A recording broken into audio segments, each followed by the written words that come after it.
Olá, amores, tudo bem com vocês? Hoje a gente vai começar um novo livro, a gente vai começar o Evangelho de João e eu tô muito feliz, né, de começar esse novo livro, é um livro maravilhoso. Ele tem muitos detalhes, é muita riqueza de detalhe. É claro que, né, a gente não vai conseguir passar nesse momento tudo, mas já é tudo que a gente, né, ir conseguindo encaixar, eu vou colocando aqui. Então, eu quero começar com uma oração. Pai, obrigada, Pai, por mais esse livro, Senhor, que tu nos permitiu, Senhor, começar a leitura. Obrigada, Senhor, por tantos ensinamentos, Pai, que tu tem nos mostrado através dessas leituras que estamos fazendo e através, Senhor, do livro de João, Pai, que vai nos mostrar, Senhor Jesus, da sua forma divina, Senhor, vai mostrar Jesus como Filho de Deus, Pai. Isso, Senhor, é maravilhoso de nós conhecermos, de nós conhecermos o nosso amado Senhor, o nosso amado Jesus. Como é bom, Senhor, poder te conhecer através das Escrituras. Papai, eu te peço, Senhor, nos dê revelação da tua palavra, tudo, Senhor, que é da tua vontade, que a gente venha a conhecer, a gente venha a saber, por favor, Senhor. Coloca isso em nós, revela a tua palavra, traz revelações do teu Santo Espírito para mim e para todas as pessoas, Senhor, que estão vendo esse vídeo, para todas as pessoas, Senhor, do grupo que estão ali firmes e fortes, lendo, buscando mais de ti e perseverando na leitura da palavra, papai. Eu oro e te agradeço em nome de Jesus. Amém. Amém, amém, amém. Então, glória a Deus. Vamos lá, vamos começar falando um pouquinho sobre o Evangelho de João. O Evangelho de João, ali como eu falei na oração, ele traz Jesus como sendo Filho de Deus. Então, logo nesse início, aqui nos versos do 1 ao 5, a gente vai conseguir perceber a divindade dele. Que fala assim, ó: no princípio, aquele que é a palavra já existia.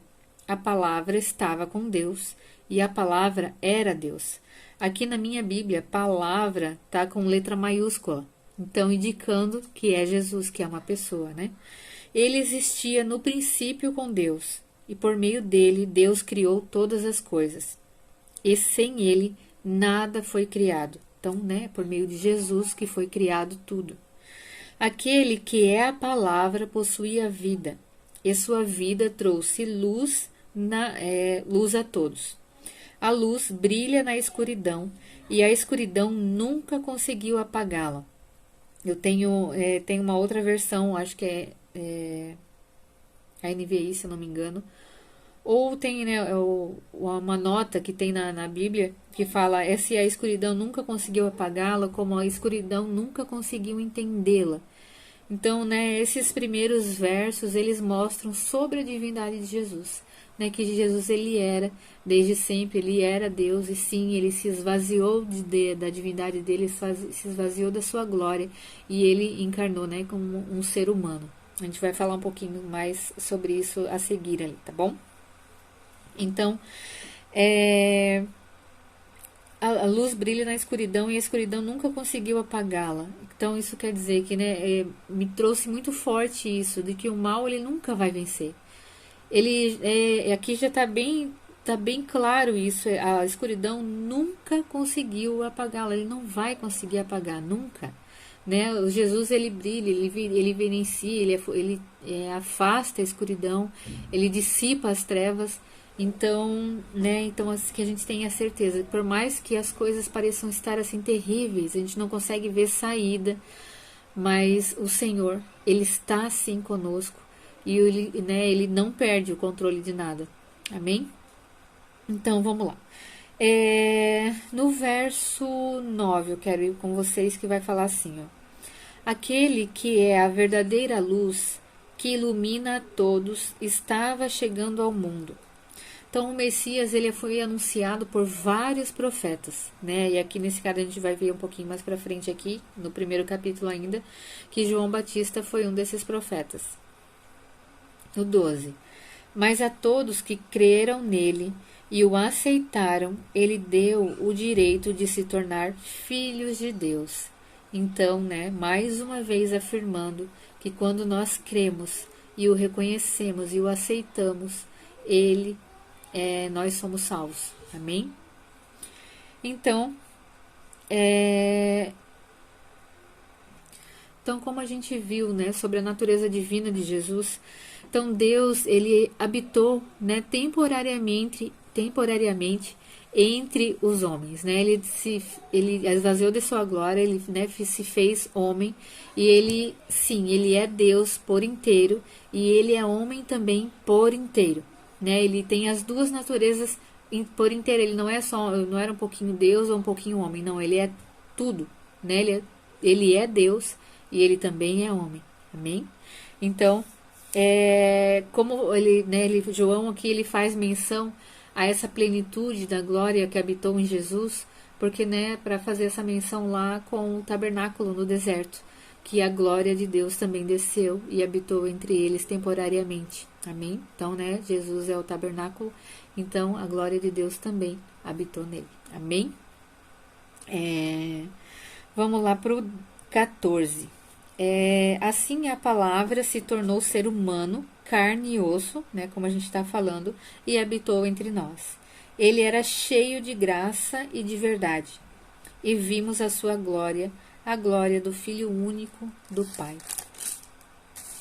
Então, lá para frente, no 16, vai falar assim, ó, de sua plenitude todos nós recebemos graça sobre graça. Então, o que isso significa, né? A graça, né, que é a pessoa de Jesus, a graça é uma pessoa, ela nos salvou, né? Ela nos salvou do inferno, ela nos salvou do pecado, ela nos salvou da morte espiritual, né? Ela nos salvou da maldição. E o que é graça sobre graça? Tem essa graça que nos salvou e tem essa outra graça. O que é?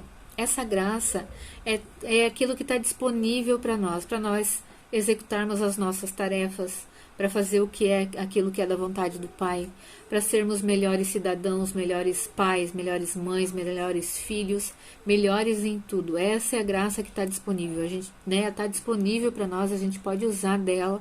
E, né, assim como Paulo falou, né, em várias cartas que ele escreveu, ele falava assim, que a graça e a paz lhe sejam multiplicados.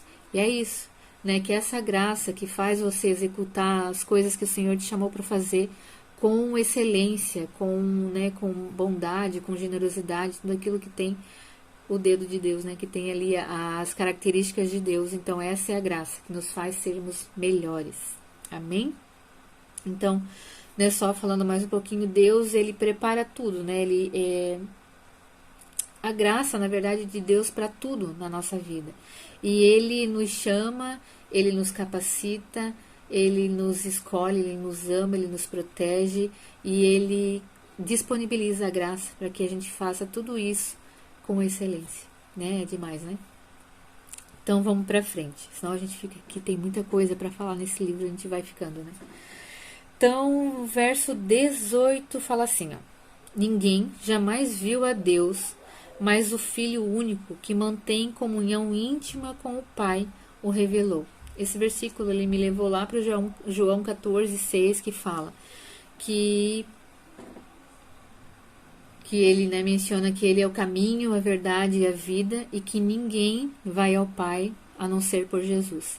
Então, que a gente sempre tenha esse entendimento, né, que ninguém vai ao Pai a não ser por Jesus. Então, a gente precisa aceitar Jesus, reconhecer Jesus como nosso Senhor e Salvador. E a gente precisa, né, sempre lembrar que é Jesus, por meio dele, que a gente chega ao Pai. Porque foi ele, né, conhecendo ele, a gente vai conhecer o Pai. Amém? Então, um pouquinho para frente, a gente vai lá pro verso 23, que fala assim, ó. Ali está falando sobre João Batista. Eu sou uma voz que clama no deserto. Preparem o caminho para a vinda do Senhor. E esse é o propósito de João Batista, né? No verso 29 até o 31, ele fala assim, ó. No dia seguinte, João viu Jesus caminhando em sua direção e disse, vejam, é o Cordeiro de Deus que tira o pecado do mundo. Era a ele que eu me referia quando disse, um homem virá depois de mim, muito mais poderoso que eu, pois existia muito antes de mim. Eu não o conhecia, mas vim batizando com água para que ele fosse revelado a Israel. né? Então João estava fazendo isso até que Jesus fosse revelado, para revelar Jesus, né? Então, no 33 ele explica, ele fala, né? Então, eu não sabia quem ele era, mas quando Deus me enviou para batizar com água, disse-me: aquele sobre o qual você vir o Espírito descer e permanecer, esse é o que batizará com o Espírito Santo. Eu vi isso acontecer e, portanto, dou testemunho de que ele é o Filho de Deus. Aqui é o cumprimento do propósito de João Batista. Então, né, depois daqui, João Batista ele devia parar de batizar com água, né, parar de anunciar Jesus, porque Jesus já chegou, e deveria acompanhar Jesus, ser um discípulo de Jesus. Mas a gente vê, né, que ele não foi isso que ele fez. Então, a gente vai lá para o verso 42 agora, que fala assim, quando Jesus começa a chamar os seus discípulos, né? E ele fala, quando ele chama Pedro, você é Simão, filho de João, mas será chamado Cefas, isso é Pedro, né? Querendo nos mostrando e nos dizendo que quando o Senhor ele nos encontra, pode ver que é o Senhor quem nos encontra, ele nos dá uma nova identidade, né? Uma identidade de filhos, ele troca o nosso nome. E porque, né, a gente, ali nos evangelhos, a gente vai conhecendo um pouquinho de Pedro, a gente sabe que Pedro, ele era impulsivo, ele era instável e não tinha nada a ver com pedra, né? Mas olha só, não é o que nós vemos, mas é o que o Senhor vê, né? O Senhor via Pedro como uma pedra, né? E ali mais para frente, depois em Atos, a gente vai ver que Pedro se tornou uma das colunas da igreja, né? Então, para finalizar, o verso 50, ali na parte B, e o 51. Ele falando ali para Natanael, né? Você verá coisas maiores que essa. E acrescentou, eu lhes digo a verdade, vocês verão o céu aberto e os anjos de Deus subindo e descendo sobre o Filho do Homem. Então, né, eu declaro isso sobre as nossas vidas, que nós veremos coisas maiores do que essas.